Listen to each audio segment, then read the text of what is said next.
When you imagine yourself 5 years from now, what do you see?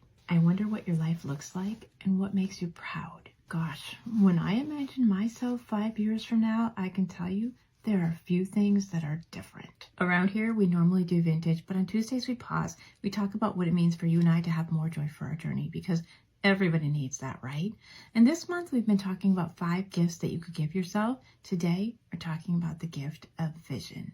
When I think about what my life is going to be like in 5 years, wow, do I have some goals? And my goals, they might not be what you think because I actually don't have this huge lofty goal for my business or even for me as a creator because I didn't really even plan for this. I have a 5-year vision for myself of how I feel inside.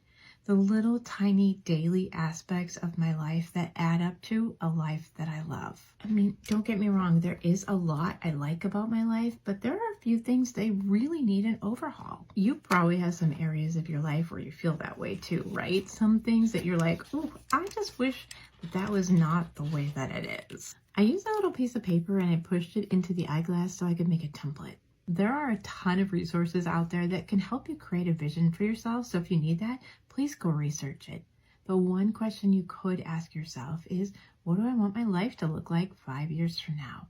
For me, my vision is actually about orderliness, creating a sense of order in my life. I've always been an orderly person, except these last 2 years with a new business, I did not know how to create order with this new rhythm. So one thing I wish for 5 years from now is for me to be able to look at each space in my home and say, yeah, that's orderly. In fact, I'm kind of making that part of our content for 2025. We're doing this thing called Style and Stash. One day we're going to talk about organizing a certain space and the next day about styling it in a vintage way. I do have some other words in my vision for 5 years from now, and you might have totally different words in yours. But the idea is that we have them, right? Something that we can see for our future that's not where we're at right now, but where we want to be. I'm just brushing a little bit of Mod Podge onto my paper, and then I'm going to hold it on the glasses while it just sets a bit. Again, there are a lot of people who will tell you how to achieve your goals, but I just want to give you one idea that I'm going to use. For me, and you could do this too, I'm thinking about the difference between the habit goals that I need to create and the targets, like the performance goals I need to create. So for me to have order with my vintage stuff, I've already instituted about like a 30-minute processing time every morning. I got to put clean stuff away and, get the dirty stuff clean. Seems like a dumb moment, right? But that habit, that routine, that's critical for maintaining order. And definitely that's not the only one. I'm going to need a whole bunch of habits that support my desire for order. But also, I'm going to need some target goals, like redoing a whole room. That's a one-time goal that you can accomplish. And then you need your habit goals to kind of keep it up. I don't know what words you would use to describe what you want 5 years from now, but it's worth thinking about.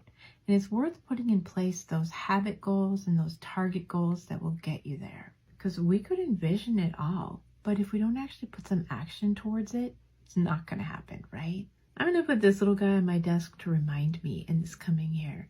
A sense of orderliness, and also this picture, it means something to me. I could tell you about that later, but I can't wait to see what happens as I apply myself to this vision in 2025. And my actual word for 2025, the one that you and I are going to work through this next year, it's freedom.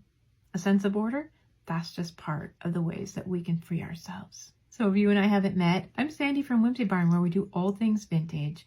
Check out my online shop, maybe jump on our email list, but definitely come back tomorrow. We'll have more vintage goodness. Ooh, and Happy New Year.